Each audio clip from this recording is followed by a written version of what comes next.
Assalamualaikum warahmatullahi wabarakatuh. Bapak, perkenalkan saya dengan Dr. Tiwi. Di sini saya akan melakukan 4 pemeriksaan pada Bapak, yaitu yang pertama pemeriksaan telinga luar dan otoskopi, yang kedua pemeriksaan hidung luar dan hidung dalam atau rinoskopi anterior, yang ketiga pemeriksaan rongga mulut dan orofaring, serta yang keempat pemeriksaan kelenjar limfu pada leher Bapak. Apakah Bapak bersedia? Ya, Bapak bersedia, ya. Bapak bisa silakan duduk. Sembari itu saya akan cuci tangan terlebih dahulu dan mempersiapkan alat-alatnya. Kita cuci tangan. Setelah itu saya memakai lampu kepala.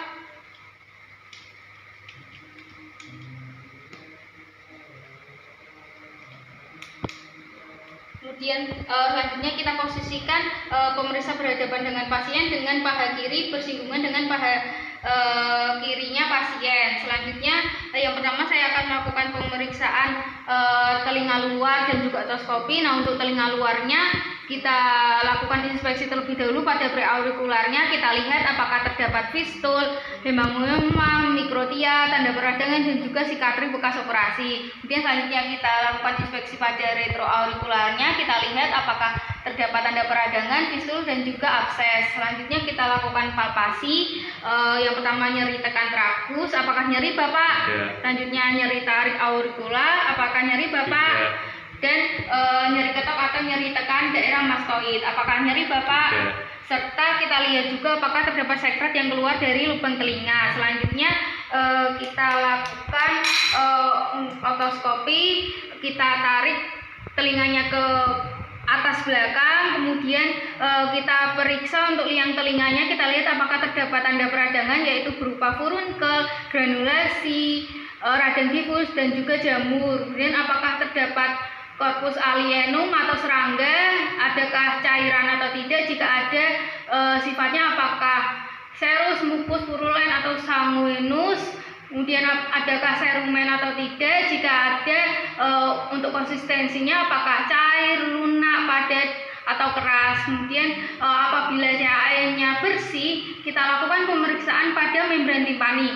Kita lihat terlebih dahulu apakah membran timpaninya utuh atau perforasi. Nah, jika utuh kita lihat adakah tanda peradangan, ada retraksi atau tidak, bulging, serta adakah refleks cahayanya. Kemudian apabila membran timpaninya perforasi, kita lihat untuk letaknya apakah di sentral atau perifer, luasnya subtotal atau total, kemudian jumlahnya berapa, serta sifat tepi perforasinya apakah hiperemis atau menebal. Kemudian selanjutnya kita lakukan pemeriksaan pada hidung anterior dan juga hidung luar dan juga rinoskopi anterior. Nah, pertama untuk hidung luarnya kita lakukan inspeksi terlebih dahulu. Kita lihat apakah simetris atau tidak, kemudian adakah massa atau benjolan pada hidung luarnya, kemudian apakah warnanya sama terhadap di daerah sekitarnya. Selanjutnya kita lakukan palpasi dan perkusi. Yang pertama kita lakukan palpasi nyeri tekan pada 4 sinus paranasal. Permisi nggih Bapak, apakah nyeri Bapak? Tidak. Di sini? Tidak. Kalau di sini apakah nyeri? Tidak. Kemudian selanjutnya kita lakukan nyeri ketok pada 4 sinus paranasal. Apakah nyeri Bapak? Tidak. Kemudian di sini? Tidak. Kalau di sini? Tidak. Ya tidak ya Bapak. Selanjutnya kita lakukan rinoskopi anterior menggunakan spekulum hidung. Nah, untuk spekulum hidung kita masukkan dalam keadaan tertutup, kemudian setelah masuk kita buka. Setelah itu kita lakukan pemeriksaan apakah mukosanya hiperemis, adakah septum deviasi, apakah konkanya hipertrofi, ada sekret atau tidak, jika ada sifatnya apakah serus, mukus atau purulen, adakah massa, serta adakah korpus alienum atau benda asing. Selanjutnya kita keluarkan spekulum hidungnya dengan terbuka sedikit. Setelah itu baru kita lakukan pemeriksaan rongga mulut dan juga orofaring. Nah, untuk yang pertama Bapak bisa membuka mulut dengan lidahnya jangan dijulurkan ya Bapak.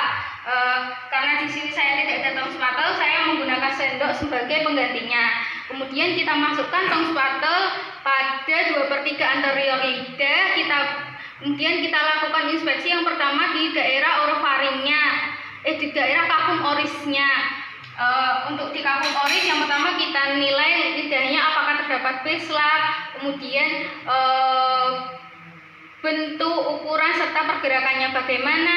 Setelah itu untuk gigi-giginya apakah terdapat karies dentis, dan juga adakah gigi dengan perubahan posisi, kemudian mukosa bukal dan gingivanya kita lihat apakah terdapat benjolan atau massa, stomatitis, ulkus, dan juga adakah pembengkakan pada gingivanya. Kemudian setelah itu uvulanya apakah di tengah, kemudian untuk palatum mulainya apakah simetris atau tidak. Setelah itu kemudian untuk pilar anterior dan posteriornya apakah simetris dan apakah terdapat hiperemis.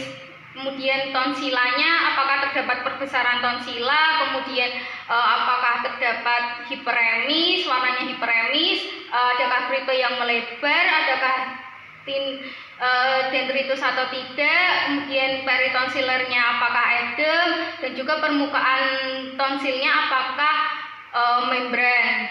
Kemudian selanjutnya kita lakukan inspeksi di dinding posterior orofaring, kita lihat mukosanya apakah hiperemis, apakah ada atrofi mukosa, kemudian granulasi, serta postnasal drip.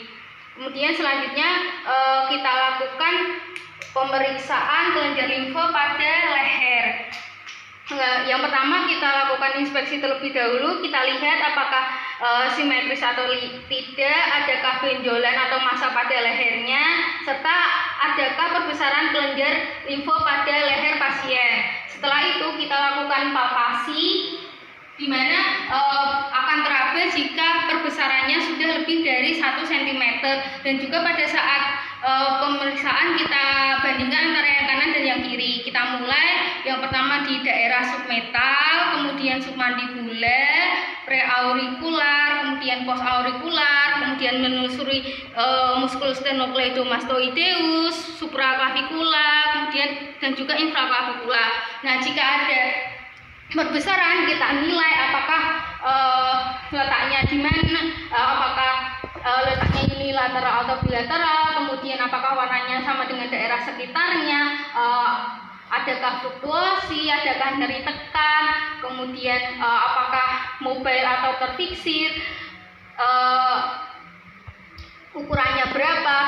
Untuk ukuran kita deskripsikan dalam 3 dimensi, yaitu panjang, lebar, tinggi, serta untuk permukaan benjolannya apakah rata atau berbenjol. Ini Bapak, alhamdulillah pemeriksaan sudah selesai. Terima kasih atas kerjasamanya. Wassalamualaikum warahmatullahi wabarakatuh.